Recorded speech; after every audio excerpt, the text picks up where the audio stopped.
Hola, buenas tardes. Mi nombre es Regina y el día de hoy mis compañeros Julian, David y su servidora estaremos explicando sobre un tema muy importante que son las fuentes del derecho. ¿Una vez te has preguntado cómo fue el origen del derecho? ¿Cómo es que este se controla y cómo es que en un campo tan amplio como el derecho puede estar en un orden a pesar de ya tener demasiados años y siglos de existir? Bueno, pues en este video se los vamos a explicar. El derecho como construcción normativa coactiva necesariamente tiene un origen histórico. Este surge a la par de la propiedad privada, cuando se originan los conflictos de intereses, aunque este es solo el momento histórico de su nacimiento. La creación del derecho como técnica de control social parte de diversas fuentes, las cuales llamamos fuentes del derecho. Estas fuentes pueden ser diferenciadas de acuerdo con su origen específico, origen por el que la doctrina clásica distingue fuentes históricas, formales y reales. Es importante que comprendan que las fuentes del derecho atienden a épocas, contextos y realidades específicas y diversas en el desarrollo del ser humano y de las sociedades. Por ello, es relevante distinguir los procesos y las maneras en las que el derecho ha tomado forma y se ha erguido a través de la historia, siempre representando de forma nítida el acontecer de su época. Primero les hablaremos sobre las fuentes formales. Estas son los procesos de creación y manifestación de las normas jurídicas, como son la legislación, la jurisprudencia y la costumbre. Pues tratándose de estas, serán la Constitución, los tratados internacionales, las leyes, los reglamentos, los estatutos, los acuerdos parlamentarios y después de nuestro acuerdo, la costumbre, la práctica o el hábito parlamentario. La jurisprudencia relativa a la institución representativa mexicana, así como la doctrina. La costumbre, que es algo que todos conocemos, es la más antigua de todas. Esta es una práctica constante e reiterada.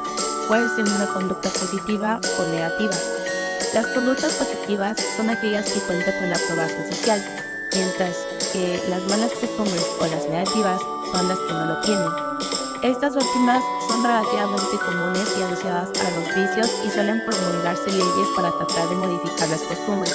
En el año 2009 se estableció que toda persona tiene derecho al acceso a la cultura y al disfrute de los bienes y servicios que presta el Estado en la materia, así como el ejercicio de sus derechos culturales.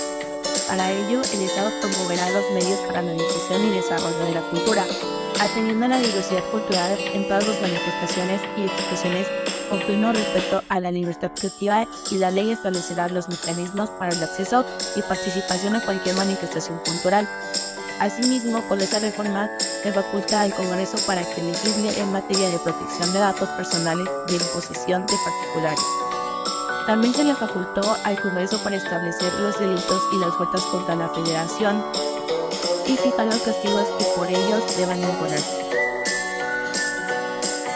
Esta es considerada como obligatoria en la comunidad en la que se da y forma el derecho no escrito. Ahora que ya sabes que la costumbre es una fuente muy importante del derecho y que es muy constante y antigua, pasaremos a explicarte qué es la legislación. Primero, es el conjunto de leyes en un lugar y tiempo determinado. La actividad legislativa se concreta en la elaboración de normas jurídicas. La doctrina ha reconocido dos aspectos inherentes a la legislación. Un aspecto formal se refiere a la exigencia de formular inequívoca y efectivamente los preceptos contenidos en las leyes. Otro aspecto, el material, consiste en la ordenación de las instituciones que tienden a solucionar, satisfacer congruentemente los conflictos. Estos aspectos integran la coherencia estructural de la legislación, y en sus aspectos fundamentales coinciden con los elementos de la codificación según la concepción racionalista del naturalismo. La legislación como fuente formal del derecho pone las siguientes características. 1. Se trata de un procedimiento para la creación de normas jurídicas generales. 2. Dicho procedimiento debe observar determinadas formalidades y se manifiesta en forma expuesta.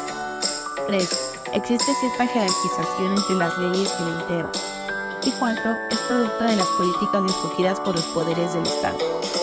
Por ejemplo, la Constitución Política de los Estados Unidos Mexicanos, el Código Civil Federal, el Código de Comercio, el Código Fiscal, entre otros, son ejemplos de leyes federales vigentes. Estas leyes, entre otras, posibilitan la organización de un cierto Estado, ordenan la vida cotidiana de los ciudadanos, dejando claro cuáles acciones están bien y cuáles otras, en cambio, son incorrectas y podrían ser castigadas con diferentes acciones. Por último, pero no menos importante, dentro de las fuentes formales, debemos explicar la jurisprudencia. Esta es una interpretación de la ley que se considera una fuente del derecho en algunos casos, pero en otros no. A continuación, demostraremos las diferencias. La jurisprudencia es una fuente del derecho cuando es obligatoria y se aplica en los juicios. La jurisprudencia obligatoria es la que emanan de las sentencias de la Suprema Corte de Justicia y de los tribunales colegiados de ese tipo. Ahora, cuando la jurisprudencia no es fuente del derecho, es porque no es obligatoria o cuando no se aplica en los juicios. Por ejemplo, un juez está obligado a seguir las interpretaciones reiteradas de una norma que él mismo u otros jueces superiores hayan dado. En un sentido menos amplio, se le puede decir a la jurisprudencia como la doctrina que establecen los jueces y las magistraturas al resolver una cuestión que se les plantee, o serviría para designar la doctrina y criterios de interpretación de las normas establecidas por los tribunales ordinarios de justicia. Cualquiera sea su clase o la jurisdicción a la que pertenece. La jurisprudencia en definitiva sería aquella norma contenida en el fallo de un juez o tribunal en el conjunto de ellos. La jurisprudencia de los tribunales superiores contiene una labor judicial resolutiva, cuya obligatoriedad dependerá de la consideración que de ella se tenga en cuanto a una fuente formal o directa del derecho, que será distinta dependiendo del ordenamiento jurídico de que se trate, y en igual medida de la corriente dogmática de pensamiento desde la que se organiza. Para poder entender mejor, daré un ejemplo. Un ejemplo de jurisprudencia como fuente del derecho es cuando un tribunal superior interpreta una ley de una forma y un tribunal menor la interpreta de la misma manera. Esta también se divide en distintos tipos, los cuales son la conformatoria, interpretativa y la supletoria. La conformatoria es aquella que simplemente corrobora el sentido claro y preciso de una ley. La interpretativa es la que determina el alcance de una norma legal definiendo su contenido. Y por último, la supletoria es la que llena una laguna de ley. Espero que con esto les quede un poco más claro los tipos de fuentes formales y sus divisiones, que a pesar de esto son más claras de lo que parece. Te dejo con las siguientes fuentes del derecho. Bueno, como vimos, el derecho se divide en fuentes y cada una de estas también está dividida. Ahora que ya sabes de las fuentes formales del derecho, pasaremos a explicarte las fuentes reales del derecho. Primero, es muy importante saber que el derecho es un proyecto social, que en consecuencia se encuentra en constante evolución. El derecho es dinámico y cambia en la medida que lo hace la sociedad. Esta es la que da origen y a la cual regula. Cuando analizamos el derecho desde una perspectiva sociológica, nos topamos con las denominadas fuentes reales del derecho. ¿Pero qué tiene que ver la sociedad con las fuentes reales del derecho? Pues, esta se compone de todas las características y necesidades de una comunidad, que a su vez delimitan el contenido y el alcance de sus propias normas jurídicas. Miguel Villoro Toranzo expuso que las fuentes reales o materiales pueden reducirse a dos: ideales de justicia y circunstancias históricas. Los ideales de justicia son los frutos de las aspiraciones más elevadas del espíritu humano. Las circunstancias históricas son un conjunto de particularidad, esa que se haya sometido al hombre por su condición de ser corpóreo, es decir, tener cuerpo, situado en un tiempo y espacio determinado. De una forma más breve se puede decir que al ser el derecho un fenómeno social, podríamos afirmar que todo ordenamiento jurídico lleva inserta una fuente real. El derecho debe atender a las demandas sociales contemporáneas. Es en este aspecto que radica la importancia de las fuentes reales. Un claro ejemplo son los índices de seguridad recientes, manifestados en una elevación del número de personas desaparecidas. Se han visto reflejados en diversos códigos civiles y leyes, como en el estado de Coahuila, enfocados a facilitar y agilizar el trámite de procedimiento de declaración de ausencia y presunción de muerte. Como un dato importante, las fuentes formales pueden verse reflejadas no solo en la creación de figuras jurídicas, sino también en su supresión por desuso. Así, los responsables o promesa de matrimonio dejaron de regularse en el Código Civil Federal, pues el mismo desuso llevó a su supresión. Es importante aclarar que considerar qué son las fuentes reales del derecho. No se trata de circunstancias que creen leyes en sí mismas, sino que éstas logran impactar en el flujo histórico, alterando lo que hasta el momento era concebido como la ley. Hablemos de esto de una forma más global, por ejemplo, para visualizar efectos prácticos que son las fuentes reales del derecho. Muchos hechos históricos de cada país han sido de cierta forma fuentes reales del derecho.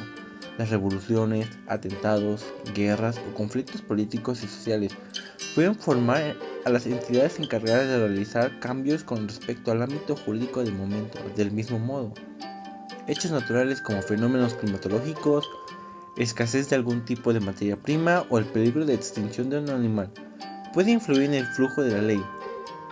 La verdad, las fuentes reales o materiales son muy sencillas de entender, pero muy importantes para el derecho. Nos ayudan a funcionar como sociedad de un modo que podemos estar tranquilos conforme vamos evolucionando.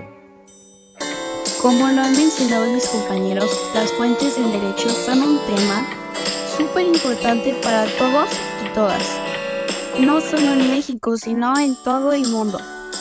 Y por esto mismo es que va formando parte de la historia. Ahora por último te explicaré qué son las fuentes históricas. ¿Alguna vez te has preguntado cómo empezaron a verse las leyes? ¿O todos los documentos se ocupaban para poder llevar un orden en la sociedad? Bueno, pues en el pasado estos documentos eran a índole más diversa, como pergaminos, citas jurídicas, etc. Todos estos documentos reciben el nombre de fuentes históricas. Las fuentes históricas son indispensables para conocer el texto de una ley o un tratado. Por ejemplo, en México, algunas fuentes históricas son el Diario Oficial de la Federación, el Semanario Judicial de la Federación y otras revistas que publican jurisprudencia a diferentes tribunales. Consideramos a estos como fuentes históricas porque son documentos que, aunque ya no están vigentes en la actualidad, contienen las disposiciones normativas que rigieron determinada época y que incluso recopilan los argumentos expuestos en las dichas disposiciones. La importancia que da utilidad a las fuentes históricas radica en que nos permiten conocer y comparar la forma en que se han regulado determinadas situaciones de derecho y sus contextos. Tal vez te preguntes, ¿cómo es que sirve esto para la actualidad? Te lo explico. Estas son las bases para la creación de nuevas leyes y para comprender el origen de las normas jurídicas. Aquí hay algunos ejemplos de fuentes históricas.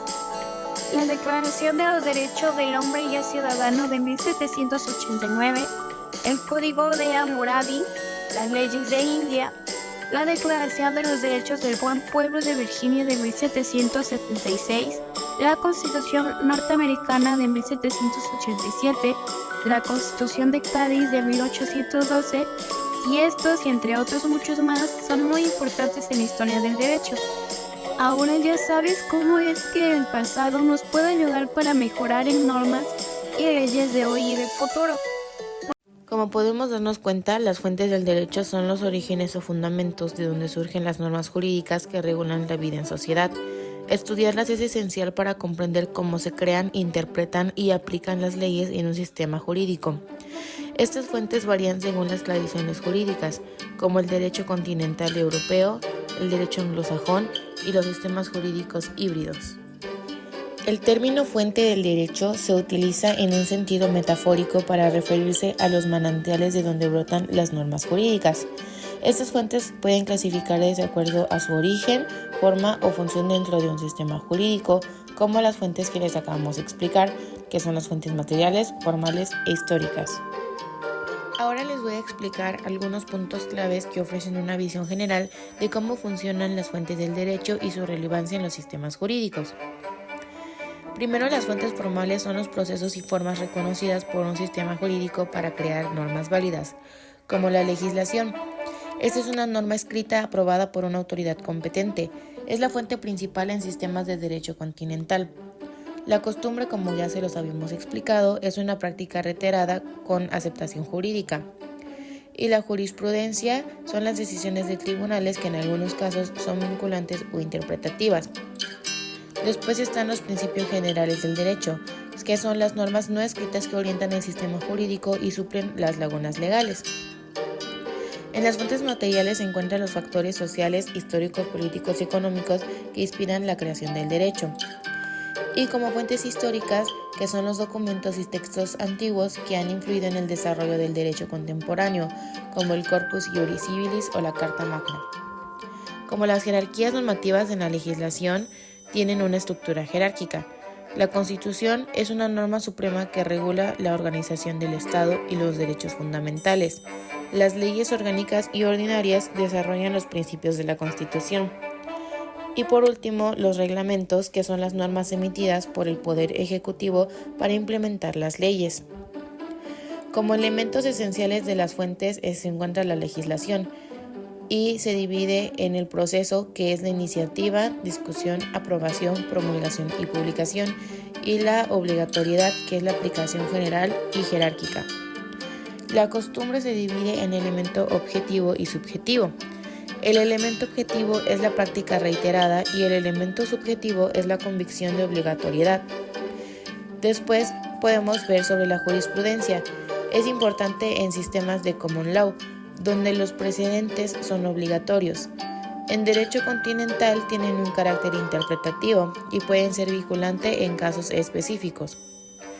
También los principios generales del derecho son la universalidad, ya que se aplica a todos los casos, incluso en ausencia de leyes o costumbres. Un ejemplo, nadie puede ser condenado sin ser oído, o el que daña debe reparar. La importancia de las fuentes del derecho se encuentra la legitimidad. Estas identifican qué normas tienen fuerza vinculante, la interpretación, que orientan la aplicación de normas y resuelven lagunas jurídicas, y la seguridad jurídica, que garantizan coherencia entre las normas de un sistema jurídico. Por último, la evolución, que reflejan cambios históricos, sociales y culturales en el derecho.